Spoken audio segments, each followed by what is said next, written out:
Hey everyone, thank you so much for joining.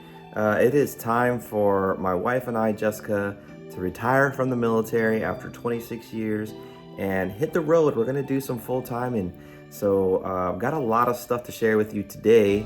A lot of things that we're gonna help you understand how we're planning, what we're doing, kind of give you a task list of things that we're looking at. But first, I'm gonna go ahead and make some hot chocolate because it is freezing outside. It is like 9 degrees here in the Midwest. We're stationed at Scott Air Force Base currently, and it's just been really, really cold lately. Not typically used to this because it doesn't happen too often, but additionally, there's some things that are wrong with the razor that I'm gonna kind of run you through those, and we're gonna fix them today. So we've got to look at our brake pressure switch, some coolant system tubing, and we're gonna have to bleed the system as well because I installed a new winch in this razor. So let's just go ahead and get right into the video with the razor. So let's go. Well, here is our razor.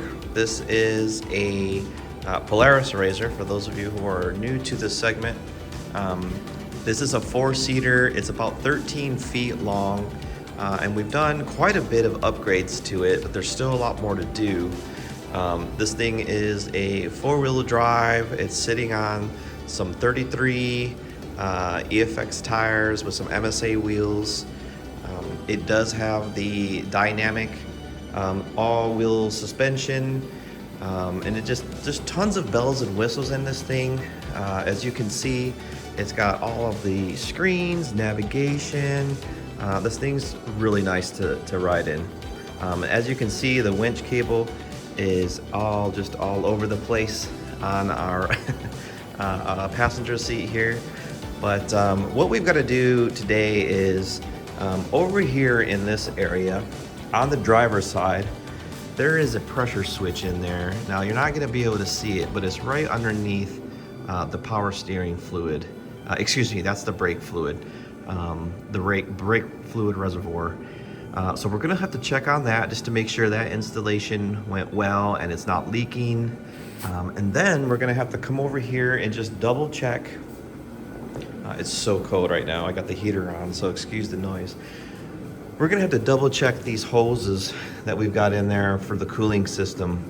Now, unfortunately, if there is an issue with those and I hooked them up wrong after pulling all of them out to install that winch, I'm gonna have to pull this tire off. We're gonna have to pull that strut out, and then we're gonna have to go back in there and do some investigation and drain all the coolant that's already in here. But it's overheating. We can't have that. There is a bleed valve on the engine that helps remove the air from the cooling system. That's going to be in the back here of our little bucket. So we're going to have to remove the cooler. We're going to have to remove that 12-inch subwoofer, which is awesome, by the way.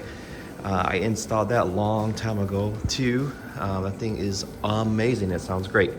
But that's basically what we're going to do. So let's just go ahead and get to work on these things first and kind of see where we're at. And then I'll catch you up on everything in a few seconds. Well, there is some good and so bad up to this point. This is the entry from the passenger rear seat here. And I'm having a hard time finding the bleed. It's basically a nut or a screw, whatever the case may be. It is something that you can unscrew, and it basically allows air to bleed out of it. And unfortunately, right now, I cannot find anything in through this way because there's a small little port here for you to get to the engine in order for you to do oil changes and things of that nature. I also cannot find it from the back here. So when you go up through the rear of the razor, you have access to the top of your engine. Your air filter goes right there. Right here, you have really easy access to your spark plugs and things of that nature, and you're supposed to be able to see it through this small little crack here, but there's nothing in there that I can see. So I'm just gonna have to keep looking. Maybe I do a little bit of research online to see where those things might be. The good thing so far is that I have been able to check that brake pressure switch that we replaced in here. It's way deep in there. If you look really closely, you can see a brake line right in the middle of the screen there. So that brake line basically goes right up to that switch. And then there is an electrical part of that switch that basically what happens is when it recognizes that there's pressure within the braking system, it closes a circuit and allows the computer in the Razor to essentially tell the machine that it's okay to turn on. The other one was bad. It was leaking through the electrical head, and so we replaced it, and thank the Lord, it works now, no leaks, so we're good on that end. So let's just do a little bit more research and see what we've got going on. What we're also gonna do is I'm gonna go ahead and jack up the front of the Razor. We're gonna put this thing on a tilt angle, and that way it'll allow the air that might be trapped within the cooling system to escape out of the reservoir, because the reservoir is right under here in the hood. Well, here's my little whiteboard that I have on my door in the garage. So as you can see, we've got quite a few things up here. So we're just making lists right now. What I actually do behind the scenes is I use all of my skills that I've learned in school and all that, and I do a bunch of charts and graphs and things of that nature to prioritize and kind of filter things out. So there's a lot of stuff that we're going to be doing on this channel, and I'm just going to give you kind of a really quick run through without taking too terribly long.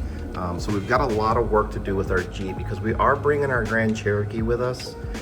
This is Jessica's little daily driver. It's a really nice looking Grand Cherokee. It's a black and white one. It's got the Stormtrooper look, so it looks really sharp. But her struts are going out, so we got to remove and replace her front and rear struts on both sides. We used her Jeep to tow quite a bit early on when we had her. It's a 2015 model, so we're gonna have to flush that transmission. And I have yet to replace the battery. So we're gonna pull that battery, test it, and then we're gonna remove and replace her cabin air filter. So once we get those things done, the Jeep will be ready to go wherever we're gonna go. We are gonna bring both vehicles because my truck's really big, and it's just, we really bought that thing to pull our fifth wheel toy hauler.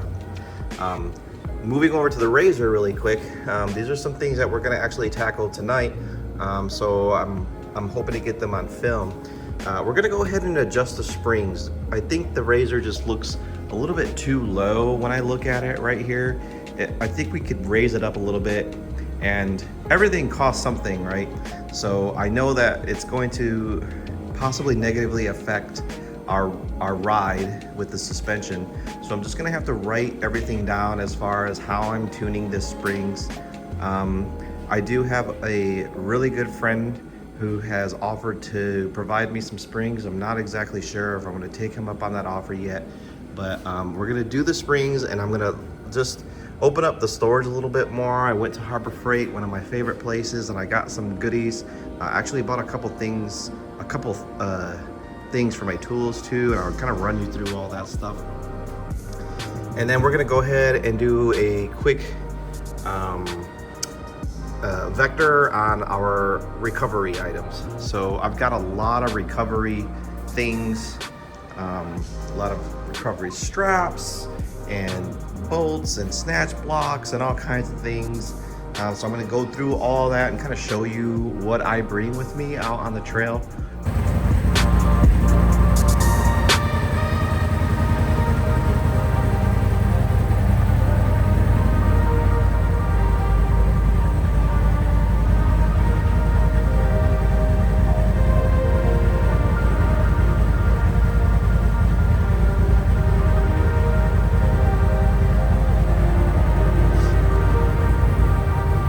Like we got it.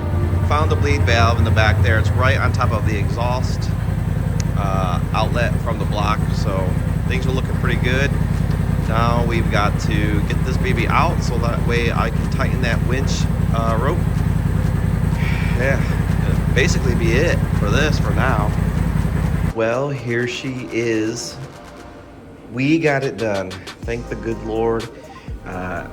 We got our winch in very nice and tight, snug. I actually winched up to a tree and we pulled the razor in. Here is the ammo can. This is one of them. Super easy install. I got these things at Harbor Freight for like $4. They really are a steal and they work well. I've got quite a few of them that I actually store my ammunition in, and they're terrific. So basically what I've done is I just flipped them upside down, put some holes in them, and then I just sat it down where I wanted it. I took a little scribe and I scribed out where the holes are, and I just drilled right through that as well. Super easy install, very easy to do. But the key really is the hardware. So I got this hardware that I made from all of the hardware that I own, and it's got like a little rubber grommet right here just to try and, you know, keep the water out. So it's not going to be great because it's just really inexpensive mod, right? But it'll be good for storage. This is all of the things, well, these are all of the things that I just never leave the campsite without. So if I'm going out on the trail, these are all the things that I have with me. Tons of recovery strap. So I have over 100 feet of recovery line all together. So I really love also helping people out. So if I come across someone who's stuck, I will absolutely stop and help them. I feel like that's why I have all this stuff here for. I actually use this stuff, my recovery gear, a lot more for others who are out on the trail. Also have some recovery straps here. I don't like putting the line right around the trees that are out there. So I have plenty of these straps to help me tie up to trees and things of that nature. I have a snatch block. I use that all the time. Some good gloves, just some small ratchet straps. I use these quite a bit too. I actually use these ratchet straps to tie the razor down in the garage of the hauler. So, and then just a couple tools, nothing big. Some zip ties, my Leatherman. I got a shovel here as well. I haven't used that in a long time, which is good, which means I haven't done a lot of dirt and mud riding, which is fantastic because mud riding is super dirty. Got an extra belt and some tire stuff to help plug holes and things of that nature. But one of the more important parts is this small little tool set that comes with your razor. I always put that in there, keep it in there. It's got every single thing you need to take off panels, to help you swap out your belt. So this is just some of the things that not some of the things, but these are like basically the basic standards of stuff that I have with me. And then the new ammo cans came out fantastic. I also have a ton of D-rings and just a lot of hardware in there just in case I need it, but typically using it all the time. The front of the winch has a shackle on it. It doesn't have a hook because it's just a more robust and upgraded system. Like I said earlier, I'm not sure if I told you all, but there's a 5,000 pound winch in here. Winches are exceptionally difficult to install inside of Turbo S's, but we've got a 5,000 pound winch in there. It's a Badlands winch from Harbor Freight. I think they're great. This is my second one. I really like them. They work when you need them to work, and I can't complain at all. It's extremely affordable. But we actually mounted ours straight to the chassis. I guarantee there's not another Turbo S out there that has one.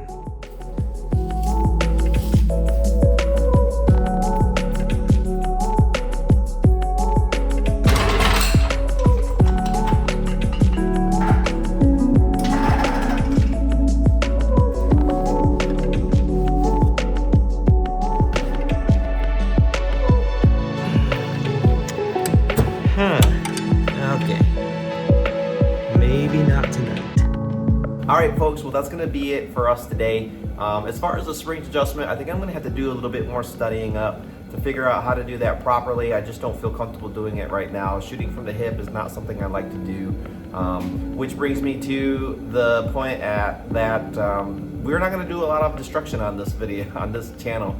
We're very calculated. Jessie and I are huge planners. We like to do things like that.